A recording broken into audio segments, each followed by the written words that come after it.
সাগরের পর এবার আকাশপথেও ইসরায়েলকে ঘিরতে শুরু করেছে ইয়েমেনি ইসলামী প্রতিরোধ আন্দোলন। সাগরপথের পর এবার আকাশেও যদি অনিরাপদ হয়ে যায় ইসরায়েল, তবে বিশ্ব থেকে হয়ে যেতে পারে বিচ্ছিন্ন। ইসরায়েলের আকাশপথ আর নিরাপদ নয়, এমন ঘোষণা দিয়ে দেশটিতে চলাচলকারী সব বিমান সংস্থাকে ইসরায়েলে ফ্লাইট না চালানোর সতর্কতা দিয়েছে বাহিনীটি।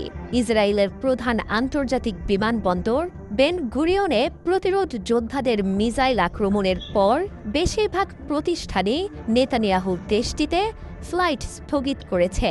গাজাকে অবরুদ্ধ করার প্রতিশোধ নিতে এবার ইসরায়েলকে বিচ্ছিন্ন বিরানভূমি বানানোর কাজ শুরু করেছে প্রতিরোধ যোদ্ধারা। ইয়েমেনের হুঁশিয়ারি উপেক্ষা করে যেসব জাহাজই পথটিতে গেছে, মিসাইলের তাণ্ডবে সেগুলো সাগর তুলেই ডুবিয়ে দিয়েছে যোদ্ধারা।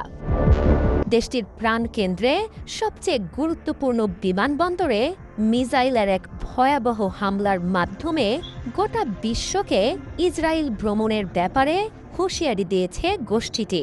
আকাশপথ যে এখন প্রতিরোধ যোদ্ধাদের লক্ষ্যবস্তু, সেই হুঁশিয়ারিও দিয়েছে তারা। ইয়েমেনের মিসাইল হামলা দেশটির আকাশপথকেও এখন অবাঞ্ছিত করে তুলেছে। ইয়েমেনের সতর্কতা যে শুধু মুখেই থেমে থাকবে না, তা রোববারের হামলায় স্পষ্ট হয়ে গেছে।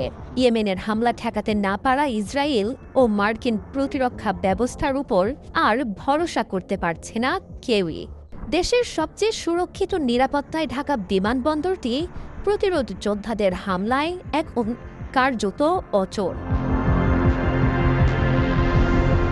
ইসরায়েলের সর্বোচ্চ প্রতিরক্ষা ভেঙে গুঁড়িয়ে দেয়া ইয়েমেনের প্রতিরোধ দলটির কাছে রয়েছে হাইপারসনিক মিসাইলের স্টেলথ প্রযুক্তি।